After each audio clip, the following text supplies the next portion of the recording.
Okay, so good day everyone. So I am Engineer Yera and I will be discussing to you the solutions in our midterm exam for Calculus 1 or Calc 1. Okay, so I have already discussed this in my classes, but for the benefit of everyone who is taking Calculus in UC or the University of the Cordilleras, so I will be discussing the solution.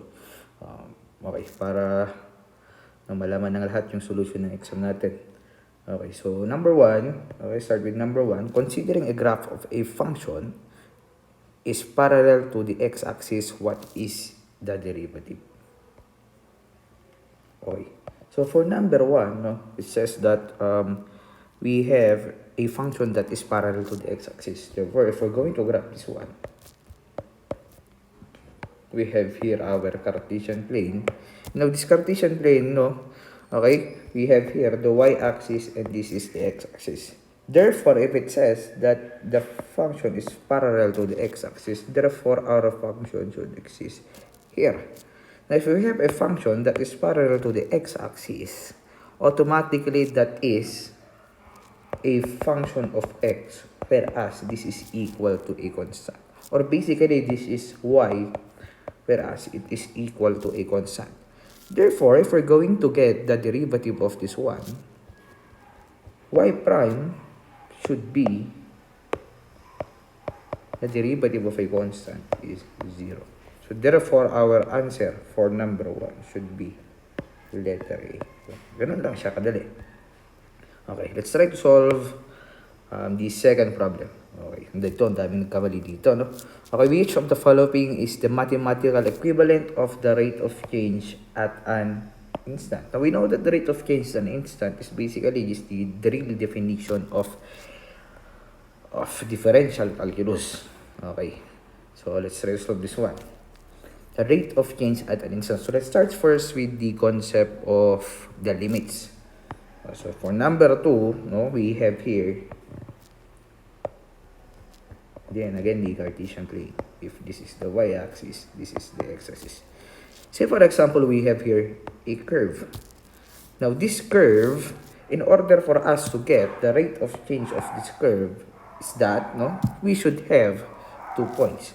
Now if we have 2 points here, let's say for example, we have here arbitrary point P, and another point here, arbitrary point Q. And if we're going to connect these two lines, okay, in order for us to get the rate of change, therefore this means that, no, this line will now be the second line because it intersects the curve at 2 points, and it is also the rate of change of our given curve. Okay, now considering that we have a point P and we have a point Q now, okay, if we are at the x-axis, therefore if we're going to see, no, the point where P lies at the x-axis, okay, we can name this as point X. And therefore, if we have point X, we should also have another point, whereas our point Q falls in our x-axis. So this will be point 1. Okay? So if we have the values of points P and Q as X, therefore we should also have points P and Q, whereas we can find it at the y-axis. So therefore, if this is y, therefore this is also our y1. And we know that, no, in your engineering mathematics, we know that when we have an x, whereas x is an input, we should also have y, whereas y is the output. Therefore, y now will be a function of x. Now, if y is a function of x, therefore y1 should be a function of x1. And now, if we're considering point P and Q here, okay, if point P and Q is 2 points, therefore, if we're going to consider the x-axis, there should be a change in the x-axis, whereas we call the change as a delta x. And if we're going to consider the y, we consider it as the delta y. Now, upon looking at the x-axis, we know that x, when we add x and delta x, this will become the value of x sub 1. And whereas, okay, our f of x1 will now be fx plus delta x. Now, since we are considering the rate of change, and rate of change is what we call, no, in your basic mathematics as the slope. Whereas the slope is also what we call the gradient or the gradual change. Now, if there is a gradual change between Q and P, we know that by your basic mathematics, we know that M is equal to rise all over run. Whereas this rise over run is what we call the change in the rise or the change in the run. Whereas upon seeing at this graph, we know that the change in the rise is what we call the delta y, and the delta x is the change in the run. If we're going to look again at the graph, okay, delta y means this is a change in y, therefore this is y1, y1 minus y over x1 minus x, or this is basically the f of x plus delta x minus f of x all over delta x. Now, this people is what we say as the slope. But in differential calculus, we are considering the rate of change at an instant. If we know that we should consider the rate of change at an instant, therefore, point P and point Q here should fall at an approximate point. Now, if P and Q should fall at an approximate point, therefore, we can use the limit of the concept of a limit. Whereas Q here is approaching to P. And now, if Q is approaching to P, therefore, if Q here, kung nandito si Q, and it is approaching the point P, habang papalapit siya ng papalapit, therefore, we can consider that delta x is also approaching to 0. Okay? And if Q is approaching to P and delta x is approaching to 0, therefore, we can consider now that the point between P and Q will become very, very, very close, which is the concept of a limit. That's why you cannot substitute directly the value of x in the limit, no? Kasi we always have 2 points in considering the rate of change. But if we are considering the rate of change at an instant, therefore, no, we could also consider 2 points. Kaya, delta x is approaching to 0 lang siya. Now, when delta x is approaching to 0, this second line now will become approximately a tangent line. Okay? So, when Q is approaching to P, our delta x is also approaching to 0. So, if we're going to apply that, no? If we're going to apply that, therefore, this rate of change now here will now be equal to the limit, whereas f of x plus delta x minus f of x all over delta x, as delta x is approaching to 0, is now what we call the rate of change at an instant, or this is what we call the f prime x, or the y prime, or the dy dx. This, people, is the basic definition of the rate of change at an instant. But if we're going to refer to the choices here, it says that, no? Okay, choice number 2, automatically, this is wrong. B, pwede pa. But C, no? Upon seeing C, we know that sabi niya dito, no, this is f of x. F of x plus delta x minus f of x. You notice that wala siyang nakasulat na limit as delta x approaching 0. Therefore, this means that, no, this will be wrong. But, if we're going to go back to our solution, we know that this equation is also equal to this equation here. So, therefore, this means that f prime x is also equal to the limit of where delta x approaching to 0 of delta y all over delta x. Ito ang sagot natin sa problem number 2. Okay? Okay, let's now proceed to problem number 3. We have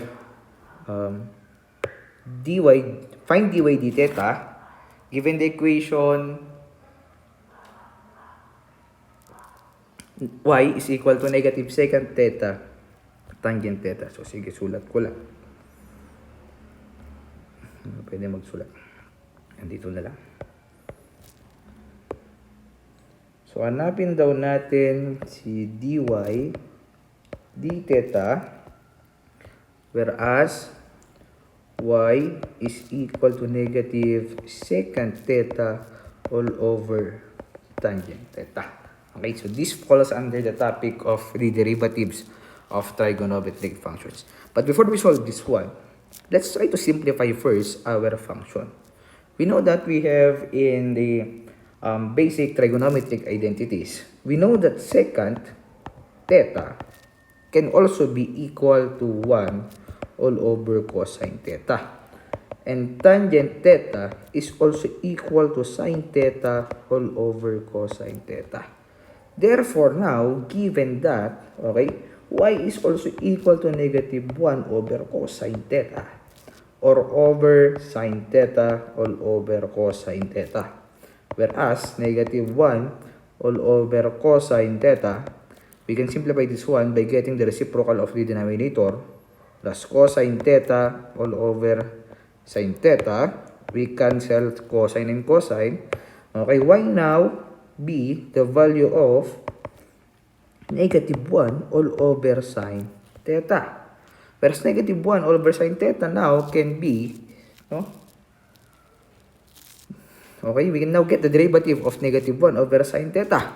Whereas this is a fraction. So if this is a fraction, we use the quotient rule. And quotient rule says that if you have the derivative of v all over u, this is equal to u dv plus v du all over u squared. Or, no, I always tell this in my classes that the basic technique of memorizing the quotient rule is that you name your numerator as the higher function, and then u as the low kasi nasa low siya, so high and low.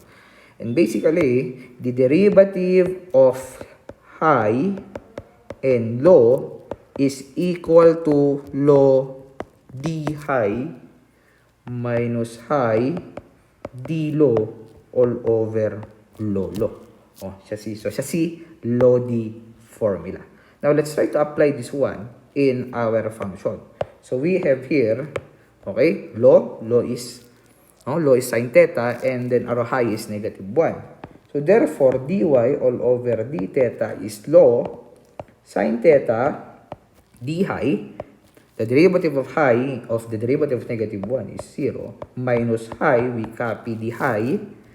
And the derivative of sine theta is equal to cosine theta. The derivative of theta as 1 if we treat this as a variable. And then we have low. No, sine theta squared. So if we're going to simplify this one, sine theta times 0, automatic 0 na yan.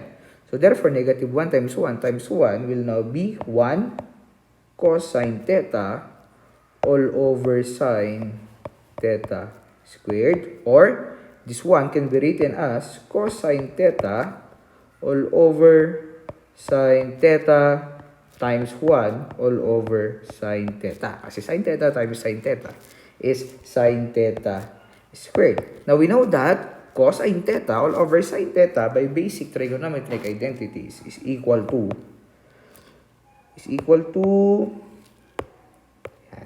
cotangent theta times 1 over sine theta is cosecant theta. Or our final answer will be dy over d theta is cotangent theta cosecant theta. Yan. Ganyan lang siya. Madali. So our answer for number 3 is cosecant theta, cotangent theta, or letter A. Okay. Now let's try to solve number 4. Hindi ko pala gawin ito. Copy ako na. Ayan. Ay, hindi pala. Okay, so kopyahin ko na lang si number 4. Okay, so number 4, yeah. Number 4 says we're going to find for dy dx, and we have a function y is equal to z squared minus z, and z4, z3 plus z2 times z4 plus z3 plus z2. Okay. So upon looking at the problem, no, we're getting for dy dx, but then this function, okay, is very complicated. Kasi if we're going to derive this one directly, we're going to use the product rule. But then we know that by basic mathematics, we can also simplify this one first before even solving. So we use the distributive property of functions. So we have z squared times z4 is equal to z6 plus z5 plus z4. So ito yung minultiply ko. Yan. Yan. So next we multiply z and so this one will become z5 minus z5 minus z4 and minus z3. So we cancel z5 and z5, we cancel c4 and z4. Ang matitira will be z6 minus z cube y. So since we now have this one, edi pwede natin kunin si dy. Supposedly hindi pala siya dx or dy dz. Okay, so dy dz will now be 6 z5 by using the what we call the power rule, and then minus 3 z squared. So this is our final answer for problem number 4. 6z5 minus 3 z squared, or letter C. Okay? So let's try to answer number 5. Ang dami nagkamali dito sa number 5 kasi ang hirap daw. But basically, we can just answer this by just using the concept of the derivative. Okay. The equation of a curve f of x is equal to x minus 9 over x plus 8 for x greater than 0. The gradient, okay, sabi nga, the gradient of the tangent to the curve at point A is equal to 2. Find the coordinates of the point x and y on the curve. Okay. Balikan ko yung explain ko kanina, no? Okay, sorry. Balikan ko yung explain ko kanina. Yan. Di ba sabi ko kanina, when we are considering the rate of change at an instant, we should always have the tangent line at a certain point. Now, this tangent line here is now, okay, about to be in our derivative. Whereas, we know that the gradient of this tangent line, is also what we call the, the gradient of this tangent line is also what we call the slope. So therefore, if we have here the point xy, which is yung hinahanap niya kanina, given that daw the gradient at point A, or since this is point P, pwede natin itong gawing point A, the gradient here daw is 2. So therefore, if we're going to solve for the problem number 5, di ba?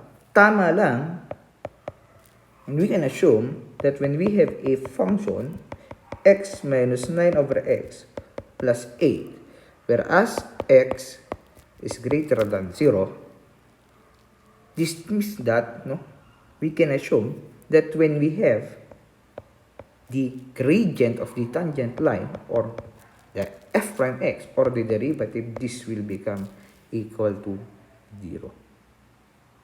And if we're going to consider this function, okay, therefore, if we're going to get the f prime x, or the derivative, this is f prime x is equal to the derivative of x is 1. The derivative of 9 over x is low d high minus high d low, or negative low.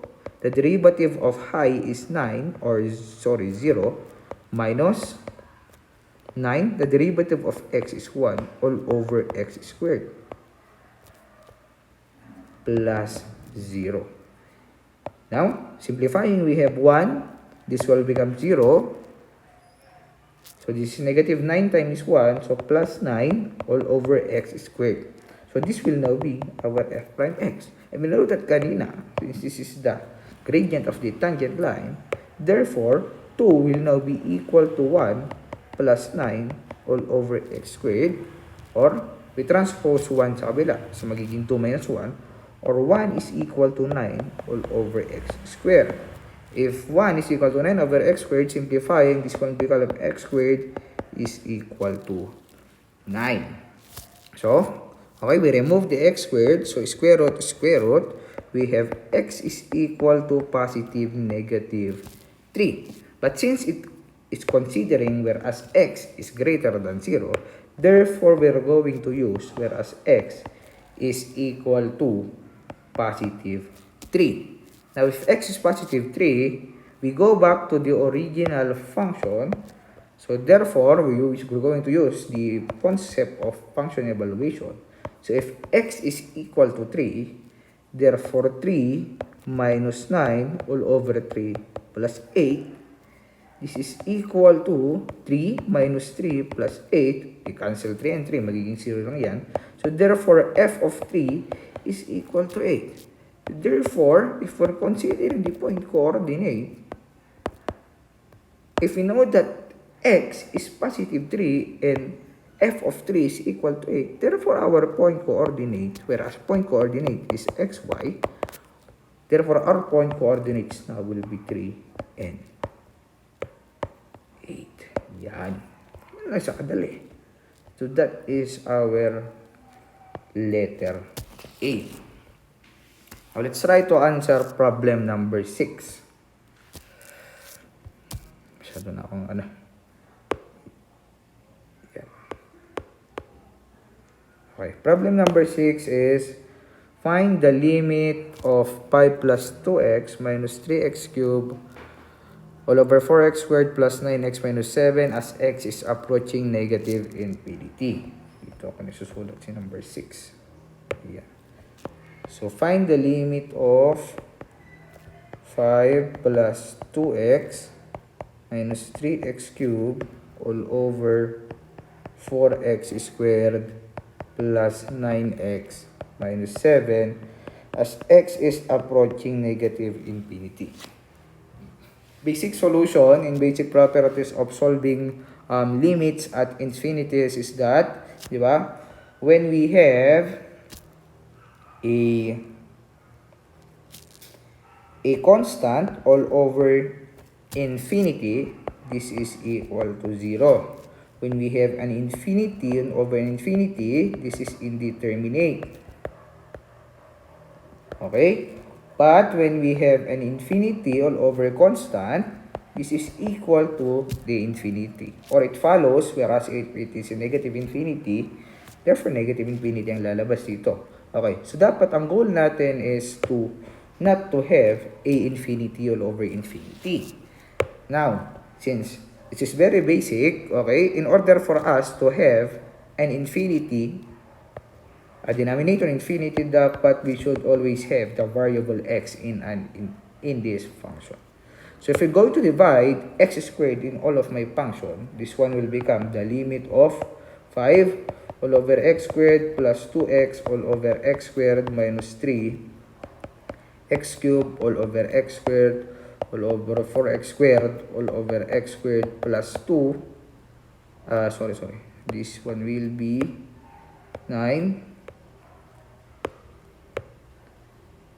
9x all over x squared minus 7 all over x squared as x is approaching negative infinity. Now, we're going to simplify this one. Okay? So, this one will become the limit of 5 all over x squared plus 2 all over x minus 3x all over 4 plus 9 over x minus 7 all over x squared as x is approaching negative infinity.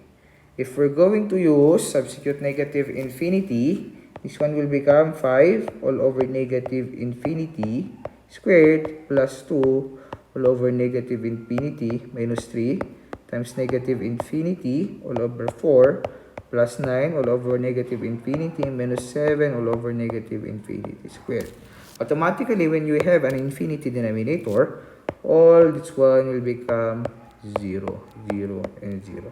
So we now have, matitira will be negative 3 times negative infinity, negative times negative, is equal to a positive infinity all over 4. And we know that when we have an infinity all over a constant, the result will become infinity. So our answer will be positive infinity. Or our answer is letter A. Great. Let's try problem 7 naman. Okay, 7. Problem number 7. So problem number 7 is find the derivative of secant cube 3t squared minus 1. Okay. So we have f of x. May derivative na agad yan. So we have f of x is equal to the square root of secant cube 3t squared minus 1. Ano ba? Secant cube 3t squared minus 1. Wala pa na siyang square root. Wala pa yung square root. Sorry. Yan. Yan. Okay. So let's derivate this one. Okay. Quotient rule ulit. But meron siyang halong power. Hindi pala quotient rule. Trigonometric function. Pero may halong power rule, or we use here what we call the chain rule. So reformat muna natin siya, no, para mas madali nating i-solve. So this one will become f of x is equal to secant 3 t squared minus 1 cube. Now if we're going to consider this as a u, baka magkamalan yung dinamit, as a u, okay, raised to cube. Therefore, we now have f prime x by power rule, since, di ba, the derivative of a function, okay, will become, for example, u cube will become 3u squared times the derivative of u. If we're going to apply that in this problem, so bababa natin si 3, will become secant 3t squared minus 1. Minus 1 tayo sa taas, and then we derivate and we multiply it by the derivative of the secant u, whereas the derivative of secant u is equal to secant u tangent u, the derivative of u. Or we have here, so we copy secant 3t squared minus 1, and then tangent 3t squared minus 1 times 3t squared is 6. The derivative of 3t squared minus 1 is 60. Or we have 3 times 60 is equal to 18t secant squared 3t squared minus 1 times secant 3t squared minus 1 tangent 3t squared minus 1. Or, no? Ito ata, nasa choices na ata to eh. Balikan ko lang. Nasa choices ata yun. Yan, ito. 18, 3t squared, yan, this one.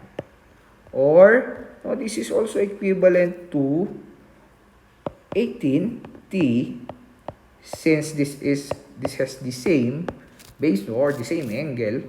This is 3, 2 plus 1 is cube, so 3 secant cube 3 squared minus 1 times tangent 3t squared minus 1.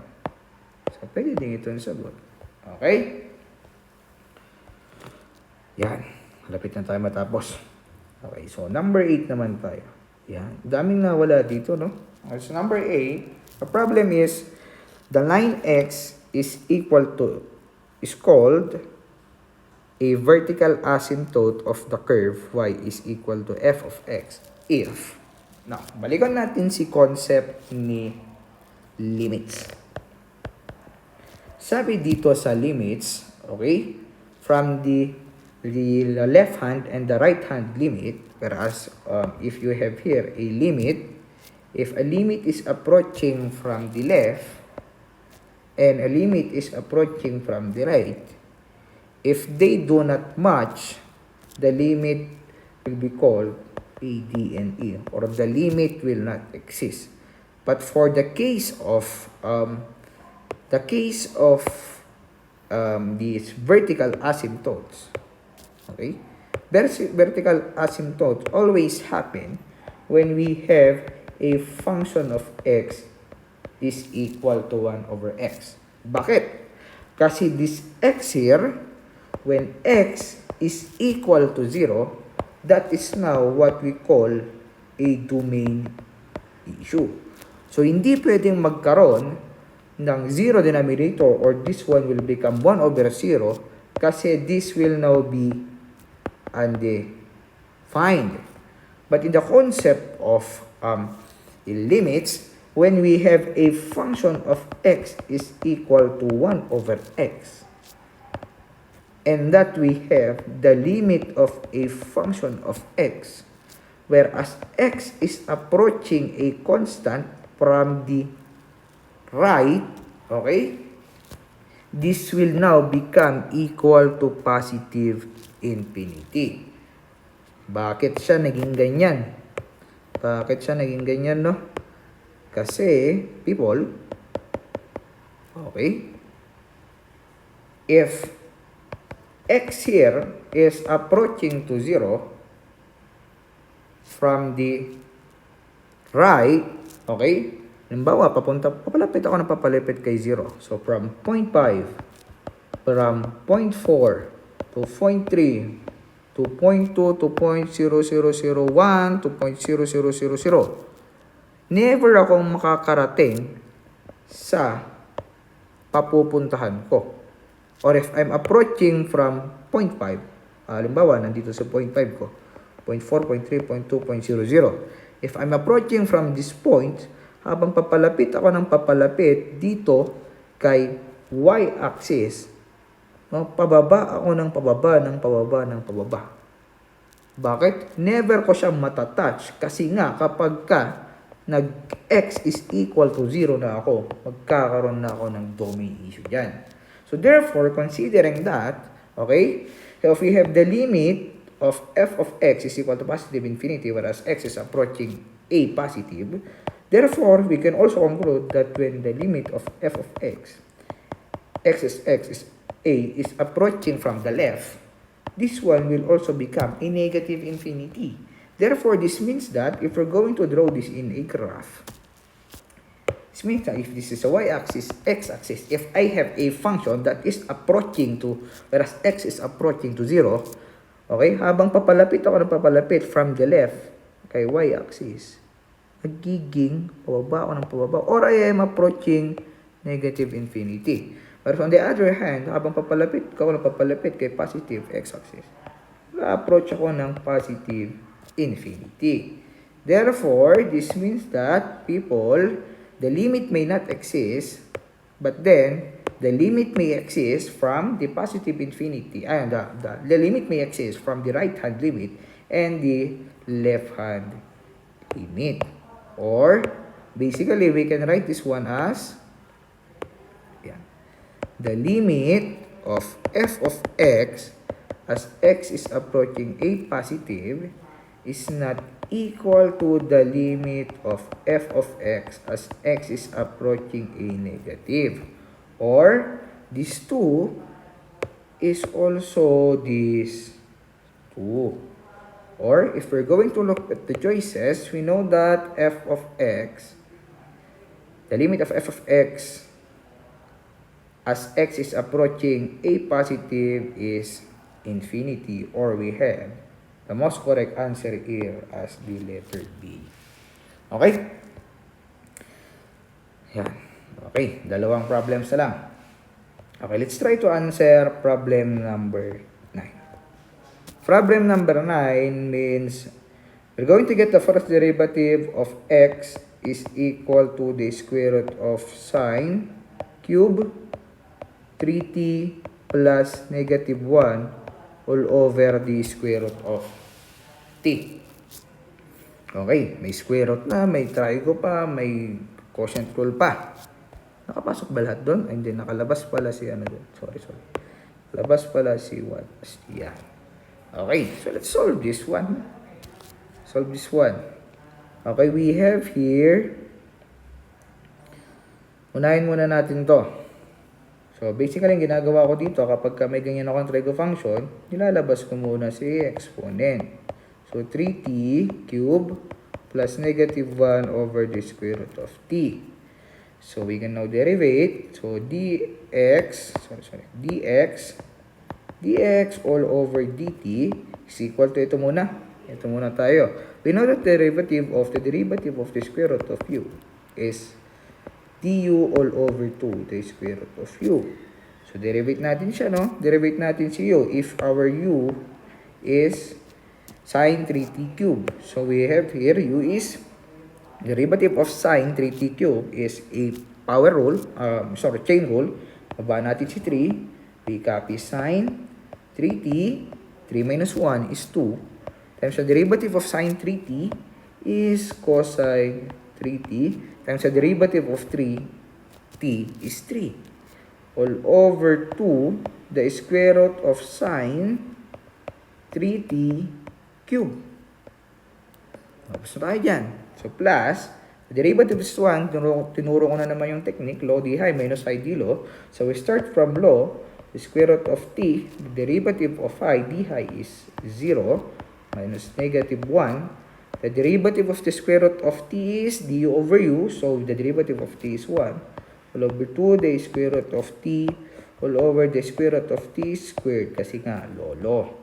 Okay, we cancel this one. We simplify this one. 3 times 3 is 9. So, we have 9 sine 3t squared cosine 3t all over 2 the square root of sine. Pwede ko nang ibalik si si 3. So, sine cube 3t plus negative 1 times 1 is 1. So, we have 1 all over 2 the square root of t all over square root of t squared. Square root is cancelable. So, we have t. So, simplifying, we now have ito. Pwede ko na naman ibalik to. Sine squared 3t cosine 3t all over 2 the square root of sine cube 3t plus 1 over 2 the square root of t times 1 over t. So, si t to, pwede ko na ipasok yan. So, kopyahin ko na lang yan. Ito na lang sa solve ko. So, 1 all over 2t the square root of t. Notice that, kapag tong si t na to, pinasok ko dito, di ba? That is just basically equal to 1 all over 2 the square root of t times t squared. Or, this is equal to 1 over 2 the square root of t cube. Or we have the final answer as 9 sine squared 3t cosine 3t all over 2 the square root of sine cube 3t plus 1 over 2 the square root of t cube. So, this is our final answer, or this is also equal to t cube, 9 sine cube ba? 9 sine cube ba yan? 9 sine squared 3t. 9 sine squared 3t, which is this letter A, or letter A. Yan. Okay, the last one. Pinakamadali. Actually, itong number 10 We have, find the derivative of y given that y is equal to x ln x ex. 10. The y is equal to x ln x all over ex down. Okay. So we have dy dx is equal to, okay, quotient rule, law, the high formula. Law, the derivative of phi, actually, this is a product rule. Kasi dalawang function ito, x at ln x. So we have the product rule as when we have the derivative of u and v, this is also equal to u dv plus v du. So this is equal to x ln x, or we have u. So x, the derivative of ln x is 1 all over x, diba? Derivative of ln u is equal to du all over u. So if we have x as u, the derivative of x is 1. Okay? So u dv plus v ln x, the derivative of x is 1. Okay? Minus x ln x times the derivative of ex, people, the derivative of e raised to u is also eu du. So if x is u, therefore the derivative of x is 1. So therefore e x all over ex squared. So we now have, cancel muna tayo. We cancel x and x. Okay, so we have ex 1 plus ln x minus x ln x ex all over ex squared. Since we both have ex here, cancel si ex, cancel si ex. May dalawang ex tayo kasi nga ex squared. So, we now have our final answer as 1 plus ln x minus x ln x all over ex. So this is our final answer, or this is letter 1 plus x ln x minus, letter D. 1 plus x minus, Okay? So, I hope you learned something, no? Okay? Bala kong gumawa ng YouTube channel. So, kung gusto niya gumawa ako ng YouTube channel, so mag-subscribe kayo, mag-comment kayo. Okay? So, thank you guys for listening. Once again, I am Engineer Yere. Pag-alagang Yere, malakas. Okay, thank you.